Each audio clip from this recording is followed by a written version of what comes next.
Olá para você que acompanha as redes sociais do portal AM1. Eu sou Isabel Andrade e hoje falaremos sobre startups que fortalecem a bioeconomia na Amazônia. E para falar melhor sobre o assunto, eu estou aqui com a Gabriela Souza, ela que é gestora de operações da AMAS, aceleradora de impactos. É agora no AM1 Entrevista.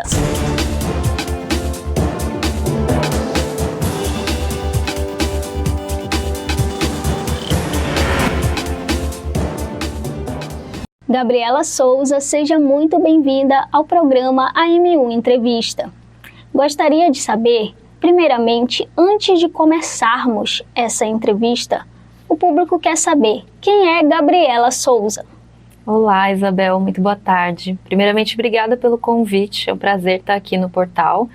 Bom, eu sou Gabriela, sou do interior de São Paulo, moro já em Manaus há um tempo e fui absorvida pela bioeconomia através dessa posição que eu agora ocupo no IDESAN. O IDESAN é o Instituto de Conservação e Desenvolvimento Sustentável da Amazônia. Dentro dele, em suas diversas iniciativas estratégicas, eu coordeno principalmente a frente de novos negócios, que é onde está coordenada a AMAS Aceleradora de Impacto. Eu agora estou como gestora de operações da AMAS, então basicamente olhando para tudo que a gente faz em termos de desenvolvimento de negócios e já acumulo algum tempinho de trajetória nesse sentido. Eu entrei no IDESAN em 2021, justamente o ano de lançamento desse primeiro fundo da AMAS Aceleradora. Certo, Gabriela. Vamos começar falando sobre como você avalia o papel da inovação e da tecnologia no sucesso das startups de bioeconomia. Legal. Acho que para a gente falar um pouco da inovação e de tecnologia, é interessante a gente entender ou trazer um contexto maior de quais são os desafios que os negócios que se propõem a trabalhar com bioeconomia aqui na região, eles enfrentam. A gente está falando então de negócios que têm uma sustentabilidade financeira ou que demanda essa sustentabilidade, uma lógica de mercado através de seus produtos e serviços. Isso por si só já traz desafios que todos os empreendedores enfrentam, desde uma gestão interna, uma visão estratégica, conexão, rede de contatos. Todos esses problemas são comuns de empreendedores e de qualquer negócio que a gente falar.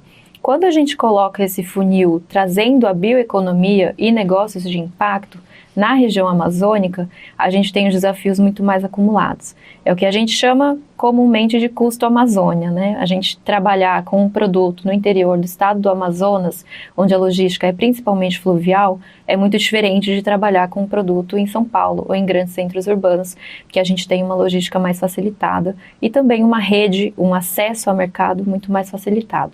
Então a gente parte desse pressuposto que os desafios dos empreendedores aqui da região são acumulados e tudo isso precisa ser desenvolvido dentro da sua lógica de mercado a depender do setor em que eles estão alocados, seja produtos alimentícios, cosméticos, serviços, enfim, tem um leque muito grande. Quando a gente começa a traduzir um pouquinho mais como esses negócios, a partir da sua operação, conseguem viabilizar o uso sustentável da floresta, porque é disso que a gente está falando quando a gente traz esse termo de negócios de impacto ou de bioeconomia, a gente entende que essa lacuna, ou os desafios de fazer com que a operação ela se sustente financeiramente, eles são muito maiores. E principalmente também quando a gente tenta enquadrar esses produtos em mercados que muitas das vezes não conhecem ou não entendem o valor que tem através da bioeconomia de conservação e de uso sustentável e de regeneração da própria floresta, isso acaba se caindo no desconhecimento, tanto do público consumidor, quanto de investidores ou até parceiros que possam apoiar esse negócio. Aí entra a inovação e a tecnologia como um ponto muito importante, da gente conseguir nessas duas frentes. Primeiro, olhando para o mercado, como a gente consegue diferenciar esses negócios que às vezes vão ter todos esses custos que eu comentei incorporados no seu preço em uma prateleira com outros negócios comuns, com produtos às vezes à primeira vista semelhantes ou alternativos, só que com preço maior. Então daí vem essa necessidade de inovação e de sensibilização de mercado.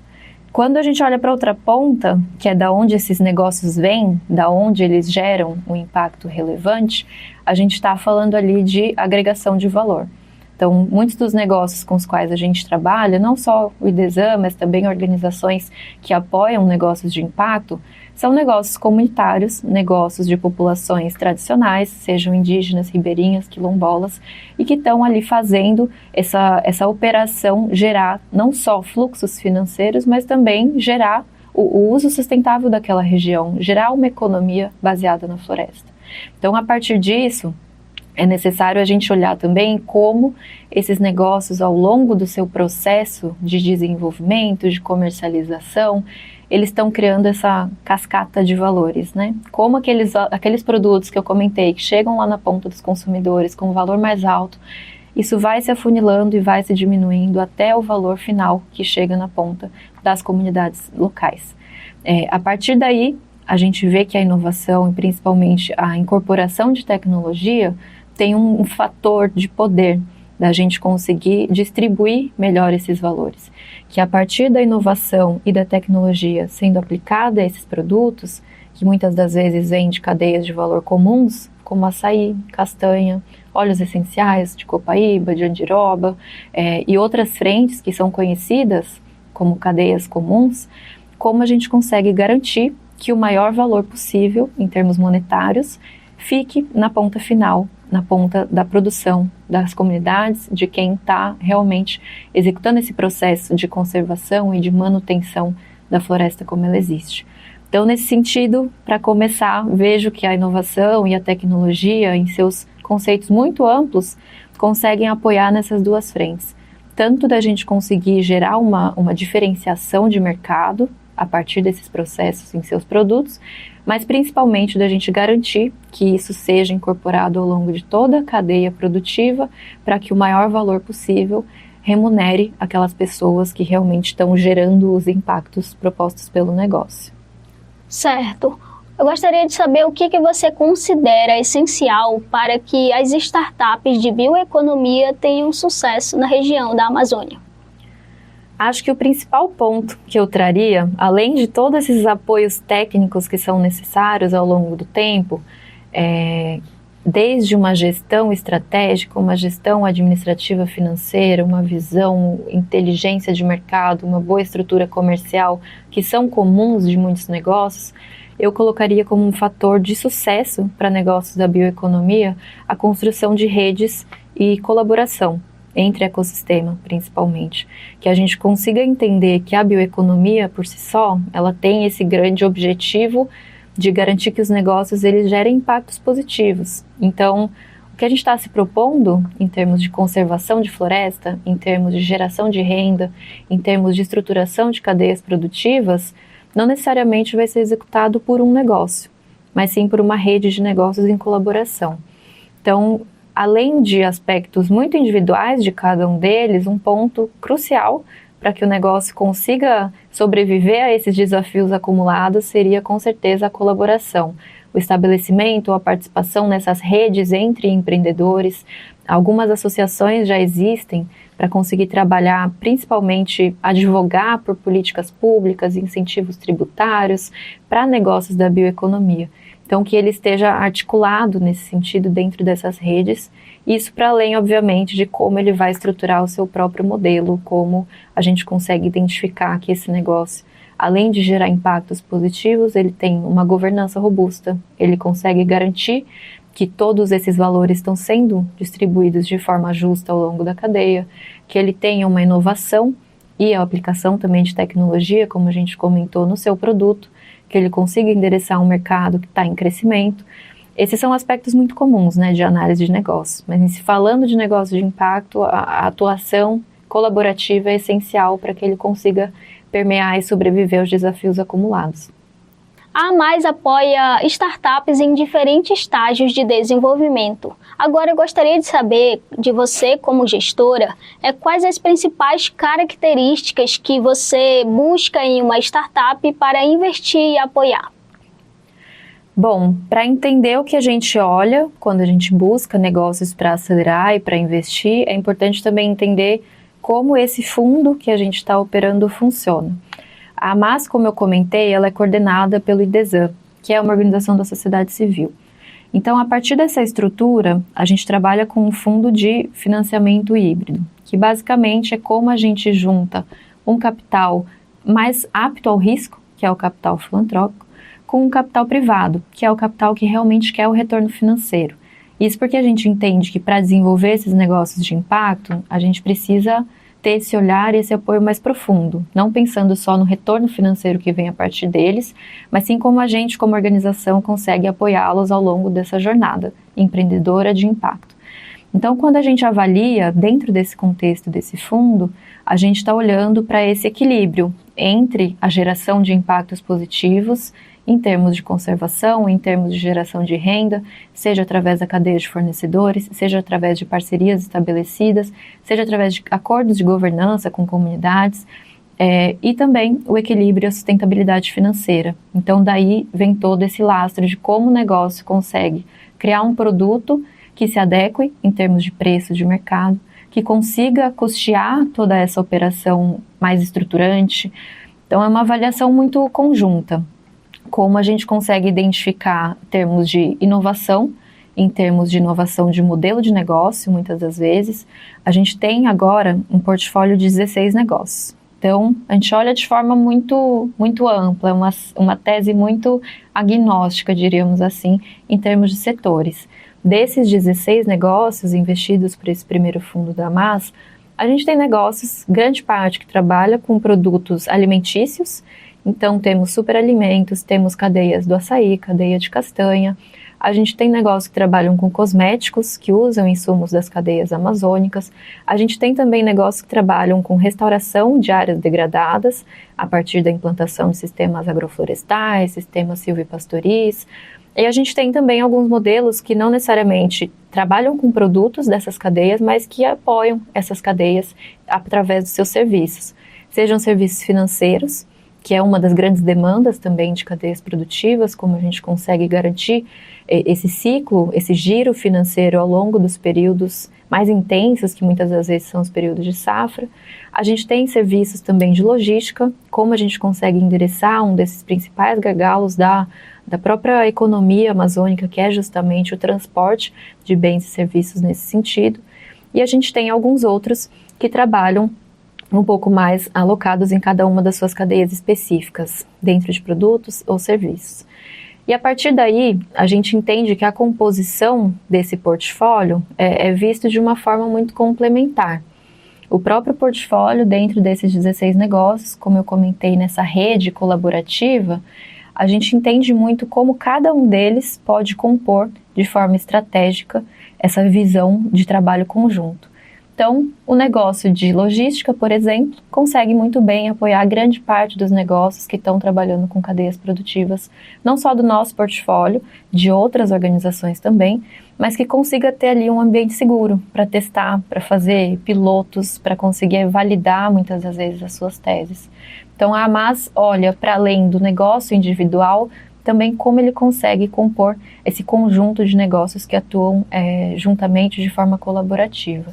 A partir daí, acho que é legal também a gente avaliar esse termo de inovação, como que a gente considera a inovação. Como eu comentei, a inovação ela pode ser tanto em termos de produtos, algo que seja muito diferenciado do mercado, que a gente realmente não veja a partir de uma base comparativa, outros negócios oferecendo, ou uma inovação de modelo de negócio, ou uma inovação de estrutura de governança. A gente tem no nosso portfólio, por exemplo, um negócio que trabalha com superalimentos e garante na sua estrutura de governança a participação da comunidade que é fornecedora, como sócia da empresa. Esse é um modelo de inovação também que é possível. E a partir do momento que a gente pensa a inovação nesse aspecto mais amplo, fica um pouquinho mais fácil a gente conseguir adequar como ela se conecta com negócios tão tradicionais e às vezes tão enraizados e territorializados como esses que a gente está falando aqui. Quais as oportunidades mais promissoras para as startups de bioeconomia aqui na região da Amazônia? A gente vê que agora a bioeconomia tem sido uma pauta muito relevante, não só em termos nacionais, mas internacionais. E a nossa posição como AMAS, como IDESAN, como articuladora e participante também de redes dessas organizações de apoio, sempre tem sido de que o protagonismo ele tem que ser local, que a gente tem iniciativas e negócios e projetos muito interessantes sendo desenvolvidos aqui, então que a gente aproveite essa onda positiva externa e que a gente consiga posicionar os negócios locais de forma estratégica. A gente vê que alguns setores eles já têm se estruturado mais ou têm gerado um pouco mais de intencionalidade a partir de políticas públicas ou de grandes empresas que estão buscando mais ativamente trabalhar com cadeias da sociobiodiversidade, né? Principalmente quando a gente fala de alimentos, a gente tem grandes empresas buscando diversificar seus alimentos através de muitos insumos, muitas matérias-primas que são muito conhecidas aqui, são tradicionais no uso cotidiano, mas que ainda não chegaram em um mercado nem mesmo nacional. Às vezes ficam num ambiente muito mais estadual ou até municipal. Então, alimentos é um setor que a gente vê que tem muita propensão a pensar em inovação e pensar em como inserir e diversificar esses insumos a partir das cadeias amazônicas. Outro também é cosméticos, que a gente vê que tem sido um setor cada vez mais impulsionado por essa beleza limpa ou clean beauty, né? As pessoas cada vez mais querem saber de onde vem o que elas estão ou ingerindo, ou passando no rosto, ou usando de certa forma para seu cuidado pessoal. Então, a partir daí, esses dois setores têm sido vetores muito importantes para conseguir trabalhar inovação e agregar insumos amazônicos em cadeias que às vezes são tradicionais ou mesmo empresas grandes que já são bem estabelecidas, que conseguem, de certa forma, apoiar e impulsionar o desenvolvimento desses negócios. Ao mesmo tempo, a gente vê que alguns outros começam a despontar mais em termos de pesquisa. Não necessariamente já tem um processo bem estruturado ou são setores muito bem explorados, como bioinsumos, biomassas, que são também bastante mobilizados por uma demanda internacional de diversificação de fontes. Então, a partir daí, a gente vê que, para além de produtos que já existem, que podem ser utilizados ou produzidos de outra forma, a gente tem também uma frente que olha mais para a pesquisa, como a gente consegue aproximar a academia e a inovação que está ali dentro das pesquisas de mercados que ainda estão sendo subexplorados e que conseguem ser mais diversificados e fortalecidos. Sabemos que a colaboração de diferentes stakeholders, eles são fundamentais nos negócios de impactos. Agora, eu gostaria de saber como que você vê essa questão na região aqui da Amazônia. Bom, a gente, como eu comentei, trabalha muito em conjunto. A gente como organização, principalmente, né? Para além desse fortalecimento da rede entre os empreendedores, a gente também, como AMAS, como aceleradora, como investidora, está ativamente participando de trocas entre o ecossistema.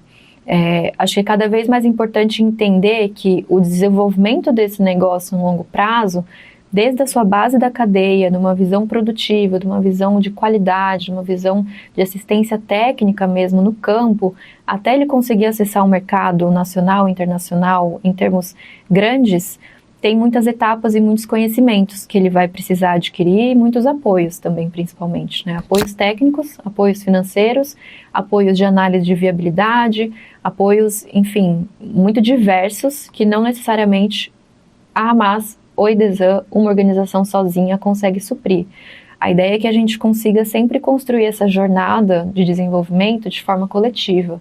A gente entende que a nossa atuação, o nosso escopo, ele é muito limitado em termos de maturidade. A gente trabalha com negócios que estão ali numa etapa piloto de produção, até negócios que estão já mais organizados e começam a pensar em uma escala ou uma atração das suas operações. Nesse meio tempo, muitos apoios adicionais são necessários. Então, a partir daí, tudo que a gente constrói de ciclo de aceleração ou de acompanhamento desses negócios no longo prazo, como investidora, é sempre pensando em conjunto. É sempre pensando que, a partir da nossa rede fortalecida como organização, a gente consegue também fortalecer os negócios, às vezes com uma ligação, às vezes com um e-mail, com uma chamada que consegue tirar uma dúvida ou trazer clareza sobre um ponto específico, técnico, estratégico, que o negócio tinha e não necessariamente a gente sozinho precisaria conseguir trabalhar tudo isso, né? Então, desde o ponto de vista de uma organização dinamizadora, é muito importante garantir que essas redes elas estão fortes, elas estão estabelecidas e a gente consegue pensar que esse negócio vai ter um apoio contínuo. A partir do momento que a gente investe, ele consegue ter acesso a outras organizações também, que é a nossa ideia, muito ter essa troca entre organizações, entre parceiros. E a gente pensa muito em um acúmulo de conhecimentos como uma fonte positiva de desenvolvimento, para além de qualquer visão de competitividade. E isso também se reflete no relacionamento entre os próprios negócios. Falando em desafios, gostaria de saber quais são os principais desafios que a Mais, aceleradora de impactos, ela enfrenta ao mensurar o impacto socioambiental dos negócios. Bom, a AMAS ela se propõe a trabalhar com negócios de impacto na Amazônia, numa visão muito ampla. Como eu comentei, a gente trabalha com muitos setores e a gente trabalha com negócios em estágios muito diferentes que têm prioridades muito diferentes.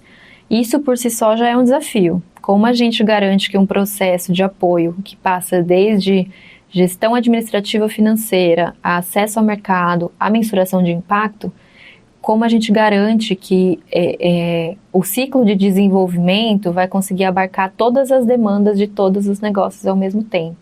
A gente está agora com esses 16 negócios dentro de casa, trabalhando continuamente para resolver muitos dos grandes problemas que eles enfrentam em temáticas muito diferentes.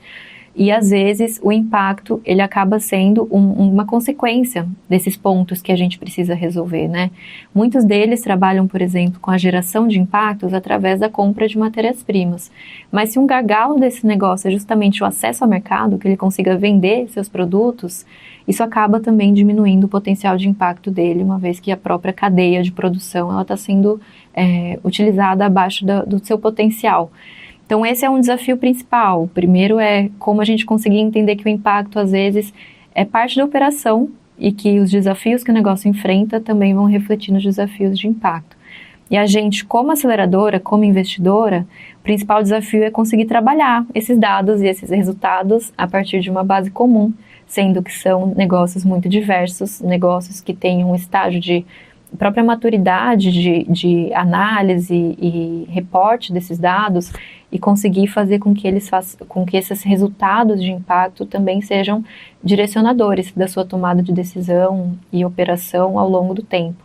Nosso grande objetivo em termos de mensuração de impacto é que os negócios que estejam aqui dentro de casa sejam capazes de aferir as informações, trabalhar esses dados, principalmente dados com quem eles estão trabalhando cotidianamente, como organizações parceiras, comunidades parceiras, trabalhar isso internamente e a partir desses dados fazer análises e tomar decisão. Que o impacto ele consiga ser um guia ou um diagnóstico da mesma forma que uma demonstração contábil que a gente consiga entender quando é preciso direcionar a rota, ou o que está funcionando, que a gente precisa fortalecer e fazer cada vez mais, porque está gerando impactos positivos, mas para isso tem um longo caminho, né? Muito com relação à maturidade, ao quanto o negócio consegue trazer de estrutura para a mensuração de impacto nesse momento, e como isso reflete a gente como um portfólio, uma investidora de negócios, trabalhar em cima desses dados, para conseguir também direcionar a nossa própria ação, né? O que a gente vê que está fluindo, o que a gente vê que precisa de um apoio maior e a partir disso conseguir ter uma estratégia mais concreta. Certo, Gabriela Souza. Antes das considerações finais, eu gostaria que você explicasse melhor sobre a premiação GAEA. Tá bom. Bom, essa premiação para a gente é uma grande felicidade, está entre os finalistas. O GAEA é um programa organizado pelo Fórum Econômico Mundial, uma premiação que busca trazer luz a iniciativas que estão gerando inovação colaborativa, principalmente para a ação climática. Então, eles têm diversas frentes de premiação, desde organizações que estão trabalhando mais com restauração, até o setor à frente que a gente está como indicado para finalista, que é a de viabilizadores de inovação. Dentre eles, passam também outras organizações e outros projetos que atuam nesse setor intermediário. Para a gente, o fato de ser finalista, estar entre os 15 finalistas e a única organização brasileira entre os finalistas, só reforça que o que a gente tem feito nesses últimos anos tem trilhado um caminho positivo e gerado impactos relevantes. não só nesses últimos 5 anos de AMAS como fundo, mas sim nos 20 anos que o IDESAN tem no território. Tudo que a gente executa é muito organizado e estruturado, com base em escuta do território e essa compreensão de demandas coletivas. A gente trabalha de forma colaborativa e acho que essa premiação vem muito nesse sentido, de mostrar e trazer uma luz que a gente segue em um caminho positivo, e isso tem sido reconhecido tanto nacional quanto internacionalmente. Certo, Gabriela Souza. Você poderia dar suas considerações finais e também falar sobre os principais legados que você gostaria de deixar para a Amazônia? Bom, a gente, como organização, tem esse objetivo de fazer com que a economia regenerativa, que é uma economia sustentável em termos de uso de recurso, em termos de manutenção da floresta, dos modos de vida tradicionais, das comunidades que aqui vivem, seja tão viável quanto a economia insustentável que é a vigente, né? A economia do desmatamento, a economia de setores que às vezes acabam por mais agredir modos de vida do que manter eles organizados. Então, nesse sentido, tudo que a gente faz como IDESAN, como a AMAS, é fortalecer iniciativas, organizações, para que elas consigam ser modelos replicáveis.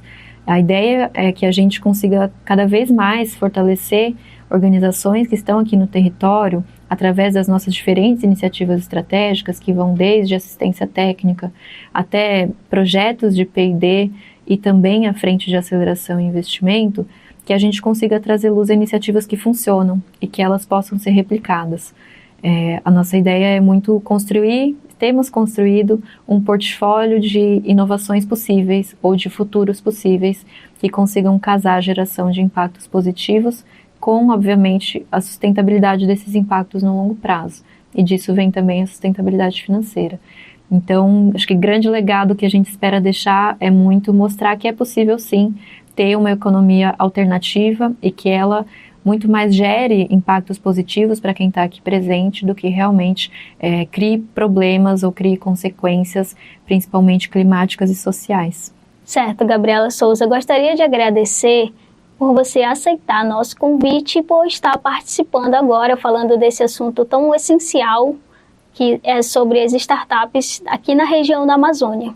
Tenho certeza também que você ajudou a tirar as dúvidas dos stakeholders, que eles são fundamentais para o sucesso dos negócios de impactos. Então, agradeço muito novamente e seja sempre muito bem-vinda aqui no AM1 Entrevista. Muito obrigada, Isabel, foi um prazer. E para você que perdeu esta entrevista, ela vai estar disponível nas nossas redes sociais e também no nosso site, amazonas1.com.br. E esse foi o AM1 Entrevista.